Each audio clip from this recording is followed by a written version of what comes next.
வணக்கம் hello city viewers. என் பேர் doctor Priya Kannan. நான் வந்து ஒரு எம்ப்ரியாலஜிஸ்ட் அப்படின்னாலே நிறையா பேருக்கு என்ன அப்படிங்கிற ஒரு கேள்வி இருக்கும்.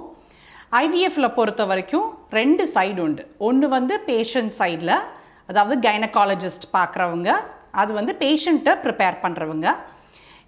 பேஷண்ட்லேருந்து கைனகாலஜிஸ்ட் எக்கு ஸ்பெர்ம் அதெல்லாம் எடுத்து கொடுத்துருவாங்க.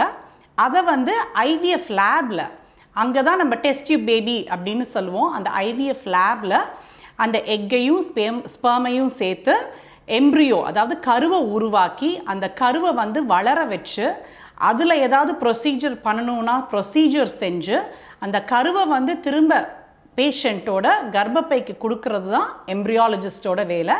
அந்த வேலையை தான் நான் பார்த்துட்ருக்கேன். இந்த வேலையில் I been embryologist for about இப்போ 20 வருஷம் ஆச்சு கிட்டத்தட்ட நான் இந்த வேலையில் இருந்து. நான் basically I am an MBBS doctor. அது முடித்ததுக்கப்புறம் ஸ்ட்ரைட்டாக ஐ வென்ட் டு சிட்னியில் வந்து ஐ ஹேட் ட்ரைனிங் இன் இன்ஃபர்டிலிட்டி. அது இன்ஃபர்டிலிட்டியோட கிளினிக்கல் சைட், கைனகாலஜிஸ்ட் படிக்கிற அந்த சைட்லேயும் ஐ ஹேட் 2 years ட்ரைனிங். அது கூடவே laparoscopy training plus human genetics training. இன்ஃபர்டிலிட்டியை பொறுத்த வரைக்கும் 3 முக்கியமான விஷயங்கள் உண்டு. ஒன்று வந்து பேஷண்ட் சைடில் நம்ம பார்க்கணும், ரெண்டாவது ஐவிஎஃப் லேப் சைடில் பார்க்கணும், மூணாவது ரொம்ப important arm of infertility is genetics. So இது மூணுமே I have learned in 2 years. நான் வந்து சிட்னியில் அந்த கோர்ஸ் படித்தப்போ patient it was call the human reproduction plus human genetics ரெண்டுமே அங்கே 2 வருஷம் படித்தேன்.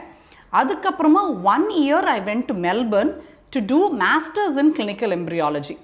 இது வந்து one of the most sought after course for clinical embryology in the world அப்படின்னு என்னோட டீச்சர் அங்கே, என்னோட கோர்ஸ் டைரக்டர் ஆலன் ட்ரான்சன் அப்படிங்கிற ஒரு சயின்டிஸ்ட்டு, அவர் தான் வந்து வேர்ல்டுலேயே first embryo transfer, frozen embryo transfer பண்ணி குழந்தைய உருவாக்குனவர். ஹீஸ் காட் த சயின்டிஃபிக்காக ஃபஸ்ட்டு எஃப்இடி பேபி இந்த வேர்ல்டு அவருக்கு தான். ப்ளஸ் அதை தவிர அவருக்கு நிறையா பிரேக் த்ரூஸ் இருக்குது இன் டேர்ம்ஸ் ஆஃப் இன்ஃபர்டிலிட்டியில். அதுக்கப்புறம் அவர் ஸ்டெம் செல்ஸ்லேயும் போனார். ஸோ அதுலேயும் நிறையா பிரேக் த்ரூஸ் இருக்குது.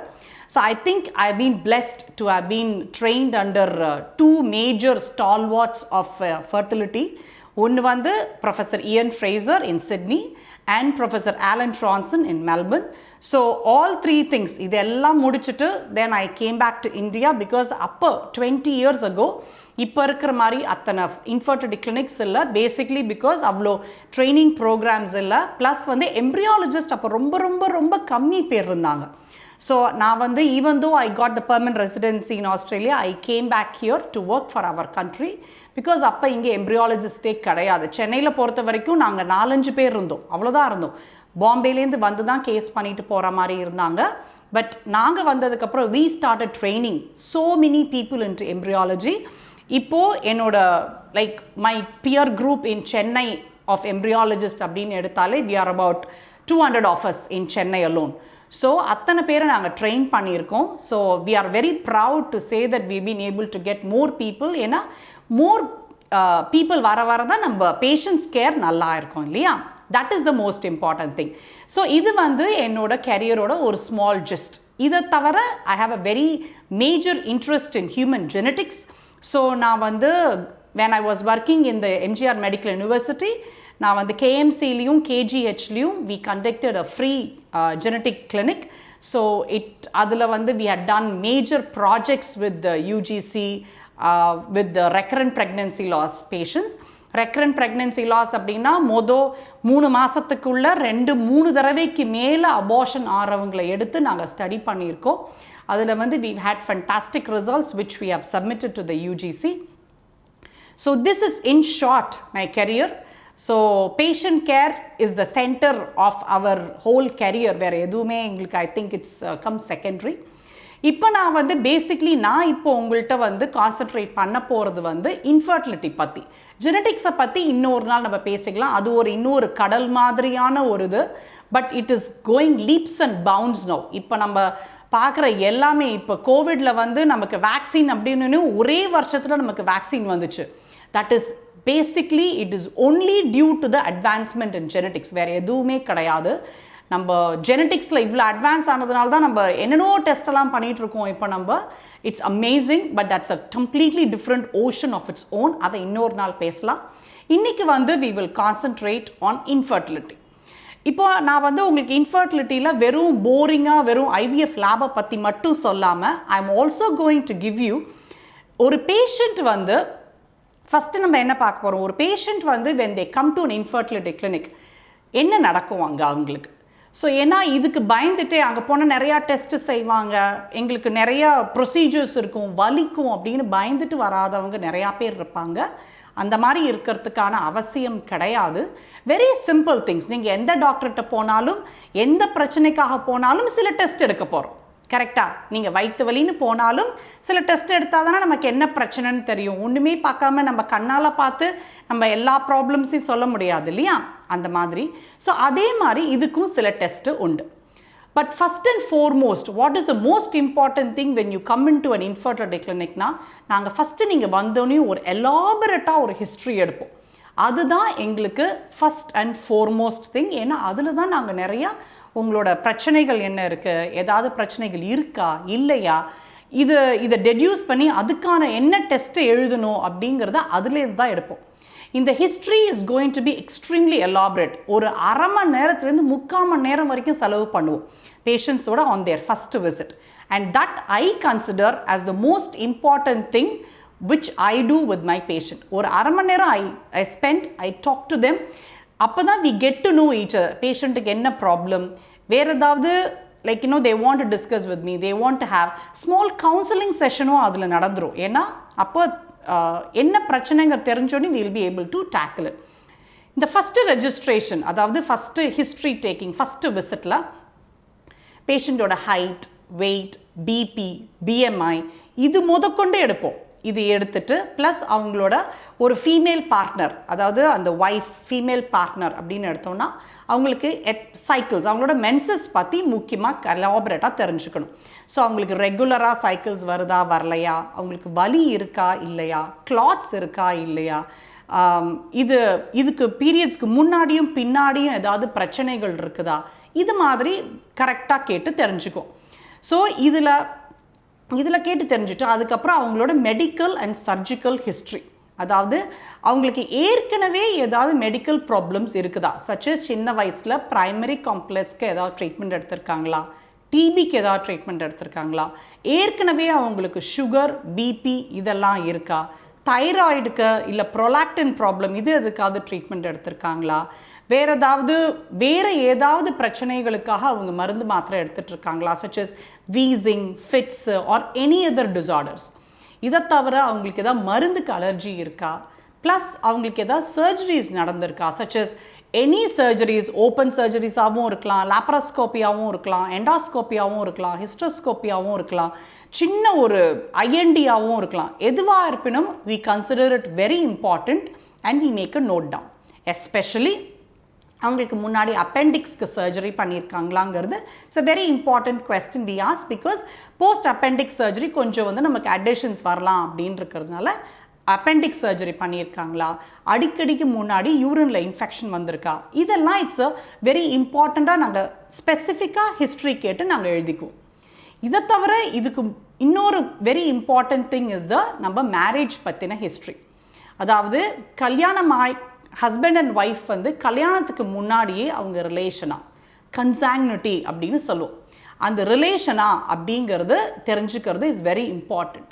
ஏன் அப்படிங்கிறது I will tell you in some time when we come to the test part of it.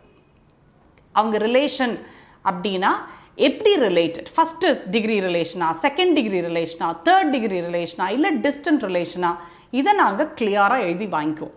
எழுதிட்டு plus I make a pedigree of their family. அதாவது இப்போ இந்த ஹஸ்பண்ட் அண்ட் ஒய்ஃப் ரிலேட்டட் அப்படின்னா எப்படி ரிலேட்டட், அவங்களோட தாத்தாவோட தங்கச்சியோட சம்திங் ரிலேஷன் அப்படின்னாலும் அந்த 3 ஜெனரேஷன்ஸ்க்கு நாங்கள் போய் அந்த ஹிஸ்ட்ரியை எடுத்து, ஃபேமிலி ஹிஸ்ட்ரி எடுத்து கிளியராக எழுதி வச்சுப்போம். That is in our record. We always maintain a record. இதெல்லாம் கிளியராக ஒரு ரெக்கார்ட் எங்கள்கிட்ட இருக்கும். இதுக்கப்புறமா முக்கியமான இன்னொரு ஹிஸ்ட்ரி நாங்கள் ஃபீமேல் பார்ட்னர்கிட்ட என்ன கேட்டு தெரிஞ்சுக்குவோன்னா, இதுக்கு முன்னாடி அவங்க எப்பயாவது கன்சீவ் ஆயிருக்காங்களா, அதாவது கல்யாணத்துக்கு அப்புறமா அவங்க வந்து some people may have an abortion ஆயிருக்கலாம், 2-3 தடவை அபார்ஷன் ஆகிட்டு அப்புறம் கூட வரலாம். ஸோ இது வரைக்கும் ப்ரெக்னென்ட்டே ஆகாதவங்கள வந்து நாங்கள் ப்ரைமரி இன்ஃபர்டிலிட்டி அப்படின்னு சொல்லுவோம். இதுக்கு முன்னாடி 1 தடவை 2 தடவை அபார்ஷன் ஆயிருக்கு, ஆனால் இல்லை பீரியட்ஸ் தள்ளி போயிருக்கு, யூரின் ப்ரெக்னென்சி பாசிட்டிவ் வந்திருக்கு, பட் தென் அவங்களுக்கு ஸ்கேனில் கூட தெரியல, அதை கூட we make a note of it and then we say அவங்களெல்லாம் வந்து செகண்டரி இன்ஃபர்டிலிட்டி அப்படின்னு சொல்லுவோம். ஏன்னா the difference is very important. Because primary இன்ஃபர்டிலிட்டிக்கும் செகண்டரி இன்ஃபர்டிலிட்டிக்கும் நம்ம ட்ரீட்மெண்ட் கொடுக்குறப்போ ஏற்கனவே ப்ரெக்னென்ட் ஆயிருந்தாங்க அப்படின்னா அவங்களோட success rate is many times more than a primary infertility patient. அதனால இது வந்து எங்களுக்கு very very important piece of history. இதை நாங்கள் நோட் பண்ணி வச்சுப்போம். ஸோ அவங்க ஒரு கப்பல் வந்தாங்கன்னா அவங்களோட ஏஜ் ப்ளஸ் அவங்களோட பேசிக் வைட்டல் பேராமீட்டர்ஸ், அவங்களோட basic medical and surgical history இதை வாங்கி வச்சுட்டு plus another thing we take is the family history. வேறு யாருக்காவது அவங்க ஃபேமிலியில் சுகர் இருக்கா, பிபி இருக்கா, வேறு யாருக்காவது அவங்க ஃபேமிலியில் குழந்தை இல்லாமல் இருந்திருக்காங்களா, ட்ரீட்மெண்ட் எடுத்து குழந்தை பிறந்திருக்கா, யாருக்காவது 2-3 தடவை கலைஞ்சு போய் குழந்தை பிறந்திருக்கா, இல்லை வயிற்றுக்குள்ளே இறந்து போயிருக்கு, இல்லை வேறு யாருக்காவது அவங்க ஃபேமிலியில் ஃபேமிலி அப்படின்னா it includes cousins, first cousins, second cousins எல்லாம் அவ்வளோ எலாபரேட்டாக we take a history and then we make a note. யாருக்காவது கன்ஜெனிட்டல் அனாமலி இருக்கிற குழந்தை பிறந்திருக்கா, அதாவது கன்ஜெனிட்டல் அனாமலி இருக்கிற குழந்தை அப்படின்னா ஒரு குறைபாடு உள்ள குழந்தை எப்பயாவது பிறந்திருக்கா, ஒரு சின்ன 6வது விரல் இருக்கிற குழந்தையானாலும் பாக்கி விஷயத்தில் நார்மலாக இருக்கும், பட் 6வது விரல் இருக்கிற குழந்தையானாலும் we make a note and we make a note of it in our history. அது அந்த மாதிரி இல்லை மூளை வளர்ச்சி கம்மியாக யாருக்காவது குழந்தைங்க இருக்கா, இதெல்லாமும் நாங்கள் கேட்டு தெரிஞ்சுக்குவோம். கேட்டு எல்லாத்தையும் இத்தனையும் கேட்டு தெரிஞ்சுட்டு சப்போஸ் அவங்களுக்கு தெரியலைன்னா we ask them to bring some elder from their family, அவங்க அம்மா மாமியார் யாராவது ஒருத்தர் வர வச்சு அவங்கள்ட்டையும் நாங்கள் கேட்டு தெரிஞ்சுக்குவோம். ஸோ இது முடித்ததுக்கப்புறம் another important history we take is the coital history, அதாவது அவங்களோட செக்ஷுவல் ரிலேஷன்ஸ் எப்படி இருக்குது அப்படிங்கிறதையும் கேட்டு தெரிஞ்சுக்குவோம். ஏன்னா that also parts is a very important part of cause of infertility. ஒரு 5% of couple வந்து sexual issuesக்காகவே we give them treatment. So that also is a very important history. Female partnerட்ட இது எல்லாத்தையும் நாங்கள் கேட்டு தெரிஞ்சுக்குவோம்.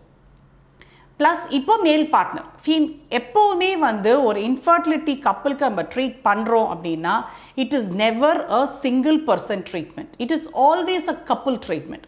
ஹஸ்பண்ட் ஒய்ஃப் 2 பேரும் சேர்ந்து தான் ட்ரீட்மெண்ட் பண்ணணும், ஒத்தரை மட்டும் பண்ணினா it is of no use. So அதனால் மேல் பார்ட்னர் ஹிஸ்ட்ரி, மேல் பார்ட்னருக்கும் அதாவது ஹஸ்பண்டுக்கும் ஹைட், வெயிட், பிஎம்ஐ, பிபி எல்லாம் எடுப்போம். எடுத்துட்டு திரும்ப அவங்களுக்கும் வந்து முக்கியமானது அவங்கள என்ன கேட்டு தெரிஞ்சுக்கணும், அவங்க ஸ்மோக்கரா, ஆல்கஹாலிக்கா, இந்த ஹேபிட்ஸ் ஏதாவது இருந்து டிஸ்கண்டினியூ பண்ணியிருக்காங்களா, இந்த டீட்டெயில்ஸும் நாங்கள் கேட்டு தெரிஞ்சுக்குவோம். another important detail that we get from this from male partners is ஏற்கனவே அவங்களுக்கு சின்ன வயசில் சிக்கன் பாக்ஸ் அல்லது மம்ஸ் மீசல்ஸ் ஏதாவது வந்திருக்கா அப்படின்னு. Measles is not very significant, but then chicken box வந்திருக்கா, மம்ஸ் வந்திருக்காங்கிறத கேட்டு தெரிஞ்சுக்குவோம். ஏன்னா இது வந்து நம்ம செமன் ப்ரொடக்ஷன், ஸ்பெர்ம் ப்ரொடக்ஷனை அஃபெக்ட் பண்ணுறதுக்கு சான்ஸ் இருக்குங்கிறதுனால இந்த ஸ்பெசிஃபிக் ஹிஸ்ட்ரியை கேட்டு வாங்கிக்குவோம் நாங்கள். மேல் பார்ட்னருக்கும் ஏற்கனவே சின்ன வயசில் ப்ரைமரி காம்ப்ளெக்ஸ் இருந்துச்சா, டிபி இருந்துச்சா, அவங்களுக்கு ஏற்கனவே சுகர், பிபி இருக்கா, thyroid problem, prolactin problem, wheezing, fits, மருந்து அலர்ஜி, ஏதாவது சர்ஜரிஸ், இது எல்லா டீட்டெயில்ஸும் அவங்களுக்கும் இஸ் வெரி இம்பார்ட்டன்ட். ஸோ அதையும் கேட்டு தெரிஞ்சுக்கும். இதை தவிர அவங்களுக்கு எப்பயாவது வந்து வேறு ஏதாவது அடிபட்டிருக்கா, அதாவது டெஸ்டஸ் ஏதாவது அடிபட்டிருக்கா, இந்த மாதிரி ஹிஸ்ட்ரியும் கேட்டு தெரிஞ்சு வாங்கிக்கும். ஸோ த பேசிக் ஹிஸ்ட்ரி இவ்வளோ எலாபரேட்டாக உங்களுக்கு சொல்கிறதுக்கே எனக்கு 5 நிமிஷம் ஆகுது. ரிமெம்பர், இதை நாங்கள் வந்து we spend about half an hour to 45 minutes looking இந்த ஹிஸ்ட்ரி கேட்டு தெரிஞ்சு எழுதிக்கிறதுக்கே we spend time because it is the most important thing. இது பேசுகிறப்பயே அவங்கள்ட்ட ஏற்கனவே ரெக்கார்ட்ஸ்லாம் சில பேர்கிட்ட இருக்கும், அதெல்லாமும் நாங்கள் வாங்கிட்டு we make a note of all the records that they have had previously. ஏன்னா அதுலேயே எங்களுக்கு பாதி நேரம் எங்கள் டயக்னோசிஸ் தெரிஞ்சிடும். அதுக்கப்புறமா அதை கன்ஃபார்ம் பண்ணுறதுக்கோ இல்லை ரீகன்ஃபார்ம் பண்ணுறதுக்கோ இல்லை அது இப்போ அந்த டிசீஸ் இருக்குன்னா இப்போ எப்படி இருக்குது, இப்போ எந்த ஸ்டேஜில் இருக்குது அப்படின்னு பார்க்குறதுக்கோ ரீகன்ஃபார்ம் பண்ணுறதுக்கு நம்ம டெஸ்ட் பண்ணால் போகிறோம். நம்ம ஃபஸ்ட்லேருந்து ஏபிசிடிலேருந்து திரும்ப ஆரம்பிக்க வேண்டாம். we can go from the word sentences makingலேருந்து கூட ஆரம்பிச்சுக்கலாங்கிறதுனால. So first we take the history, and then as in any part of medicine, the first thing that we do is do a general health checkup. That is most important because இப்போ வர்ற பீப்புளில் womenல at least 50% of them are anemic, which is very shocking actually. எல்லாருக்கும் சாப்பாடு கிடைக்குது, நல்லா தான் சாப்பிட்றாங்க. Probably because இப்போ culture is to eat more of junk food rather than healthy food ன்னு நினைக்கிறேன். I think 50% of patients who report are anemic, which is very sad. So இது மூலமாக நான் எல்லாருக்கும் என்ன சொல்லிக்க விரும்புகிறேன்னா, please have some healthy food, that is vegetables and fruits கண்டிப்பாக எடுத்துக்கோங்க. எப்போ பாரு நம்ம ஆன்லைனில் ஆர்டர் பண்ணி நம்ம சாப்பிட்றது இஸ் நாட் ஹெல்தி. ஸோ நீங்களாக ஒரு சாலட், எவ்ரிடே ஒரு சாலட் அப்படின்ட்டுன்னு ஒரு பழக்கம் வச்சுக்கோங்க. So routine urine and blood test will be done for both the female and the male partner. That is very important. அப்போ தான் அவங்களுக்கு அனீமியா இருக்கா, சுகர் இருக்கா, ஏதாவது யூரினில் ஏதாவது பிரச்சனைகள் இருக்கா, கிட்னி ஃபங்க்ஷன் எப்படி இருக்குது, அவங்க பிளட் குரூப் என்ன, அவங்களுக்கு வந்து டிபி ஏதாவது மேண்டோ டெஸ்ட் போட்டு பார்ப்போம். Even though it's very sensitivity is very less, Mantoux டெஸ்ட்டில் பாசிட்டிவ் இருக்காங்களா இல்லையா. We do all these things. Along with it, நம்ம HbA1c-யும் we do it as a screening. இவங்களுக்கு வந்து சப்போஸ் அவங்களுக்கு 6.5 7க்கு மேலே HbA1c இருந்ததுன்னா டெஃபினட்டாக அவங்களுக்கு வந்து குளுக்கோஸ் டாலரன்ட் டெஸ்ட்டு எடுக்க வேண்டியிருக்கும். ஏன்னா அவங்க சுகர் இருக்கா இல்லையான்னு நம்ம கன்ஃபார்ம் பண்ணிக்கிறதுக்கு. ஸோ HbA1c-யும் செஞ்சு பார்ப்போம். ஸோ வந்தாங்கன்னா ஹிஸ்ட்ரி எடுத்துகிட்டு ரொட்டீன் யூரின் பிளட் டெஸ்ட் பண்ணுவோம். இவ்வளோ தான் அவங்க ரெண்டு பேருக்கும் சேமாக எடுக்கிறது. In terms of female partner and male partner, இதுக்கப்புறமா we will have very specific blood and other tests to do. Female partner எடுத்தோம்னா கண்டிப்பாக நம்ம ஸ்கேன் பண்ணி பார்க்கணும். Full abdomen scan, liver, kidney, spleen, uterus, ovary எல்லாத்தையும் பார்க்குறதுக்கு ஒரு ஸ்கேன் பண்ணணும். ப்ளஸ் வந்து we do a 3D 3-dimensional vaginal ultrasound. அதுதான் it gives us the most information about the uterus and the ovaries. அது அந்த அவ்வளோ information கொடுக்குங்கிறதுனால I insist that I do it myself because I can make a note of whatever I make a note, it gives me lot more information அப்படிங்கிறதுனால. The 3D ultrasound வந்ததுக்கு அப்புறமாவே it is revolutionized ultrasound such that நாங்கள் இப்போ அதுக்கு முன்னாடிலாம் ஒரு 15 years ago நாங்கள் 3D ultrasound இல்லாதப்போ fibroid வந்து எண்டோமெட்ரியமில் எப்படி அஃபெக்ட் பண்ணுதுன்னு பார்க்குறதுக்கு நிச்சயமாக we had to do an MRI. Number of MRIs we do have come down because ஏன்னா நாங்கள் அந்த 3D ultrasoundலேயே we are able to see a lot of information that we need to see. அதனால ஒரு 3D vaginal ultrasound is a mandatory for all the women who come for infertility because அதுலேயே எங்களுக்கு அவ்வளோ information கிடைச்சிடும். So an ultrasound is basic investigation to do for every one of the female partner who come for infertility treatment. So இப்போ நம்ம scan பண்ணிட்டு நமக்கு தேவையான lots of information about the uterus and ovaries எடுத்திருக்கோம். இதுக்கப்புறம் another most important investigation that we do for the female partner is the hormones. Hormones என்னென்ன பார்ப்போம்? FSH, LH, E2, thyroid, AMH, thyroid, prolactin, AMH. இதெல்லாம் ஒவ்வொன்றும் நம்ம வந்து பார்க்கணும், expand பண்ணணும் அப்படின்னா follicular stimulating hormone அதெல்லாம் இட்ஸ் வெரி இன்டெப்த் எண்டக்ரினாலஜி. அதை நம்ம இப்போது we don't have to go in depth. நம்ம இத்தனை ஹார்மோன்ஸ்லாம் பண்ணுவோம். ஏன்னா இது ஒவ்வொரு இதுக்கும் ஸ்பெசிஃபிக் இம்பார்ட்டன்ஸ் இருக்குது when we come for infertility treatment. But one thing I want to tell you is thyroid prolactin நம்ம செக் பண்ணிக்கிறதுக்கு நிறையா பேர் யோசிக்கிறீங்க. I think it is the easiest to be treated. Thyroid இத்தினோடு ஒரு மாத்திரையை போட்டு ட்ரீட் பண்ணிக்கிறது is the easiest to do. ப்ரொலாக்டினும் அதே மாதிரி தான், வாரம் ஒரு மாத்திரை. So don't hesitate, just get it done and life லாங்குக்கு it is the easiest thing to do. So இப்போ பார்த்தோன்னா நம்ம ஓரளவுக்கு உங்களுக்கு புரிஞ்சிருக்கும்னு நினைக்கிறேன். ஒரு கப்புள் வந்து இன்ஃபர்டிலிட்டிக்கு வந்தாங்கன்னா ஹிஸ்ட்ரி எடுப்போம். ஹிஸ்ட்ரி எடுத்துட்டு ஃபீமேல் பார்ட்னருக்கு என்னென்ன இன்வெஸ்டிகேஷன்ஸ் அப்படிங்கிறத சுருக்கமாக உங்களுக்கு நான் இப்போது சொல்லியிருக்கேன். மேல் பார்ட்னருக்கு என்னென்ன இன்வெஸ்டிகேஷன்ஸ், அதோட என்ன சிக்னிஃபிகன்ஸ் கொஞ்சம் அதில் I will also let you know about the importance of hormones in female. அதை இன்னொரு எபிசோடில் நம்ம பார்க்கலாம்.